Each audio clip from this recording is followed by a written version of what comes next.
Hello मैत्रिणींना जागतिक महिला दिनाच्या हार्दिक शुभेच्छा।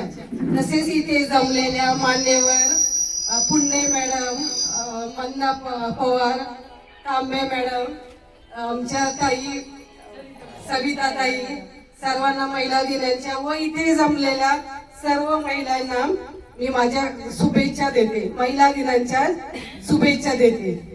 तर आज महिलांनी आज समाजात, परिवारात आणि देशाच्या प्रगतीत जो योगदान दिला आहे तो अतुलनीय आहे।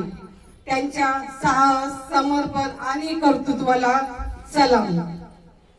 प्रत्येक महिला शक्तिशाली आहे, तिच्या शक्तीला सलाम। आज महिला प्रत्येक क्षेत्रात मोठे यश मिळवत आहे। शिक्षण, क्रीडा क्षेत्रात, विज्ञान, राजकारण, प्रत्येक क्षेत्रात ही महिला अग्रेसर आहे। छत्रपती शिवाजी महाराजांना घडवणाऱ्या राजमाता जिजाऊ, तसेच राजकारणात इंदिरा गांधी यांनीही मोठी कामगिरी बजावली।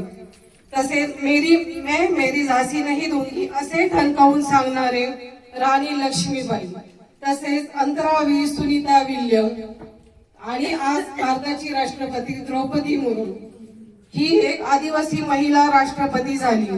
तिने पण भरपूर योगदान, तिचे घडतर योगदान आहे। तिने गरीब परिस्थितीतून ती आज राष्ट्रपती झाली।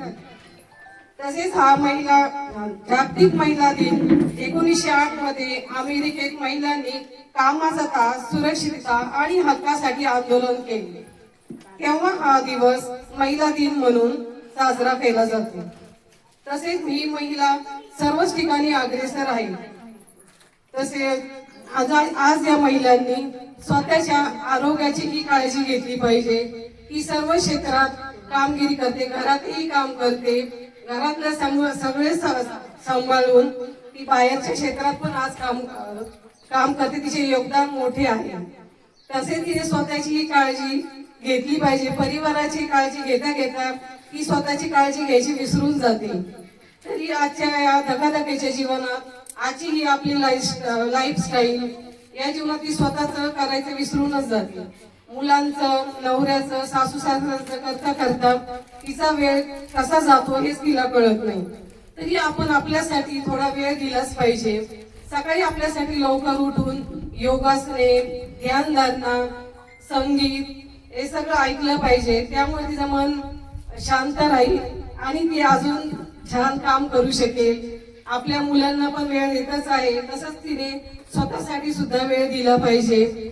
आणि आज पाहते की सर्व क्षेत्रामध्ये, आपल्या ग्रामीण भाग असो, शहरी भाग असो, सर्व क्षेत्रात कॅन्सर हा रोग जी येतो आहे। प्रत्येक दारोदारी कॅन्सर हा आजार येत आहे।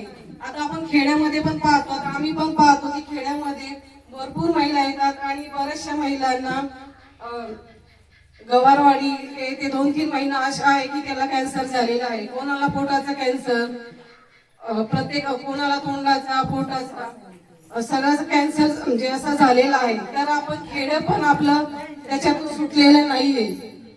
तर तुम्ही महिलांनी योग्य काळजी घेतली पाहिजे। खाणं पण आपलं सात्विक ठेवलं पाहिजे। प्लास्टिक डबायुक्त खाणं, फ्रीज मधलं साठवलेलं अन्न हे तुम्ही खाऊ नये। तसेच केमिकल युक्त आपण शेती हे करतो, केमिकल युक्त शेती, त्याच्यातले सगळे आपले केमिकल्स हे आपल्या पोटात जातात। तरी आपण आपल्यासाठी छोटी शेतामध्ये भाजी लागवड केली पाहिजे आणि स्वतःसाठी तरी व्यवस्थित आहार घेतला पाहिजे। त्यामुळे आपले आजार आपण कमी करू शकतो, मोठ्या आजारांना सामोरे जाऊ शकतो। आणि आता खेडेगाव पण तसं राहिलं, सगळे आता उपलब्ध आहेत। जुन्नर आपल्याला जवळ आहे, नारायणगाव जवळ आहे। तर आपण जास्त फास्ट फूड मुलांना पण देतो आणि स्वतः पण त्याच्यामध्ये म्हणजे हे खातो। त्यामुळे आपले आजार हे दिवसेंदिवस कॅन्सर सारखे आजार बळावत आहे। तसेच स्त्रियांना सुद्धा लेडीज आजार, पिशवीचे आजार हे होत आहे। तरी महिलांनी काळजी घ्यावी ही माझ्याकडून कळकळीची तुम्हा सगळ्यांना मी विनंती करते। व मला इथे बोलायला संधी दिल्याबद्दल मी सगळ्यांचे धन्यवाद मानतो।